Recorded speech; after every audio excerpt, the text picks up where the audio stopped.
Je vais vous parler de l'esprit fédéral en astrologie, et pas seulement en astrologie. Enfin, bon. L'esprit fédéral, c'est de rassembler des responsables.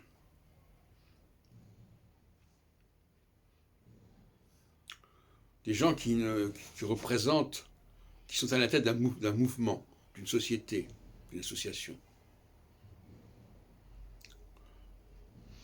Il vaut beaucoup mieux parler d'une fédération des sociétés astrologiques, ou même éventuellement des enseignants en astrologie, qu'une fédération astrologique ou des astrologues. Désolé pour la FDAF. L'expression fédération des astrologues est presque une expression antithétique et inconcevable. Une fédération est là pour fédérer des groupes locaux. Parce que d'ailleurs, on a compris pas mal d'associations, même si elles ne s'appellent pas des fédérations. Et d'ailleurs, le paradoxe, c'est que dans le milieu astrologique, les fédérations ne sont pas des vraies fédérations, et les groupes qui ne sont pas des fédérations sont des fédérations. Il faut faire attention à ça, parce que autrement on risque de se tromper lourdement. Par exemple, le GRH, par exemple, avait un caractère fédéral évident. Il y avait des cercles locaux.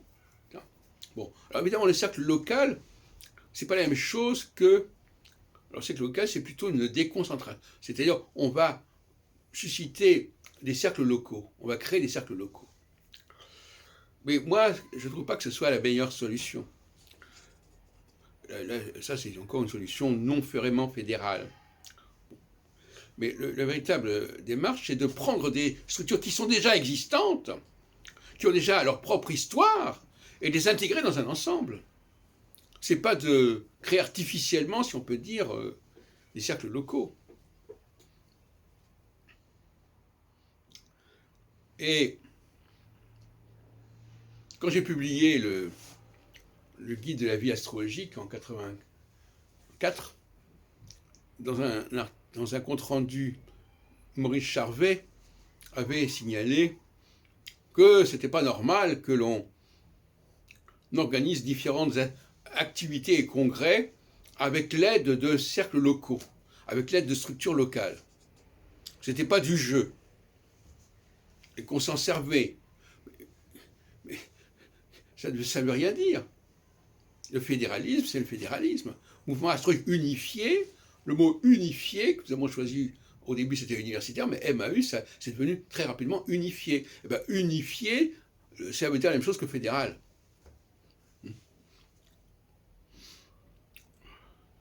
C'est-à-dire qu'on prend des gens très différents et on crée un lien entre eux. C'est pas la même chose que de créer de la diversité au sein d'un groupe de départ. Il s'agit de partir de la diversité et d'aller vers l'unité. C'est pas exactement la même chose. C'est ça la démarche vraiment authentiquement fédérale. Et ce processus fédéral conduit justement à baliser très largement la France, par exemple. Une grande partie des congrès qui sont tenus en France sont des congrès que j'ai organisés, que j'ai suscités, dans une optique fédérale. Il faut trouver sur place des gens qui sont disposés à faire des choses avec vous ponctuellement, etc. Avec le double risque d'ailleurs, c'est qu'à un moment donné, ils disent j'ai organisé ce congrès, sans vous citer, par exemple, Alain Chivray, dans sa biographie, il dit j'ai organisé le congrès de Nantes de 83. C'est une plaisanterie. Et c'est vrai qu'il l'a fait. Mais il l'a fait au sein de la dynamique du mouvement astrologique unifié. Il ne l'a pas fait tout seul. De la même façon que, disons les choses clairement, que le congrès de Paris ou le congrès de Bruxelles n'aurait jamais existé s'il ne l'avait pas fait dans le cadre de la Fédération internationale des astrologues scientifiques, du docteur Korsch. Le congrès de Paris, d'ailleurs, s'appelle le 7e congrès, je crois, parce qu'il est dans la suite des congrès fédéraux qui ont été organisées depuis 1931. Donc, c'est facile de dire oui, j'ai organisé telle chose. Bon, on a dit, bon, c'est vrai que c'est. Bon, tout le monde apporte quelque chose. Les structures locales font partie de l'organisation du congrès, et la fédération elle-même également joue un rôle important dans la mise en place du congrès, c'est évident. D'ailleurs, à ce sujet, le congrès de Paris de 1974 a fait l'objet d'une synergie, bien évidemment, ne serait-ce qu'au niveau des personnalités locales, parce qu'on ne peut pas amener des gens comme moi, cela dit, les congrès que j'organisais, on faisait appel à des gens qui venaient de partout. Ce n'était pas uniquement des congrès avec des publics locaux. Absolument pas. Absolument pas.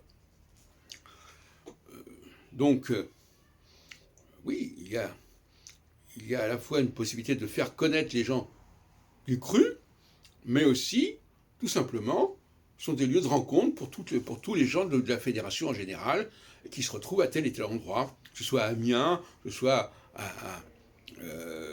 à Tournai, que ce soit à Strasbourg, que ce soit à Metz, à Toulouse, etc. Et parfois, effectivement, voilà, il y a des structures locales qui parfois ne veulent pas participer à la fédération en question, et dans ce cas-là, eh ben, il peut y avoir en effet, on va quand même organiser un congrès dans cette ville avec d'autres personnes de cette ville. Donc il vaut mieux être en accord avec la fédération, autrement elle organise des choses parallèlement. Comme ça s'est passé par exemple à Lyon, où en 1984 on a organisé un grand congrès à Lyon, place forte du Girage, etc. Qui d'ailleurs, je ne sais pas si c'est une coïncidence, mais enfin, qui est entré en crise peu après, puisqu'en 1986, il a connu une assemblée générale qui décidait de sa dissolution et de la dévolution de ses biens à une nouvelle association qui s'appelait le CEDRA, qui a été créée juste avant la date de la dissolution.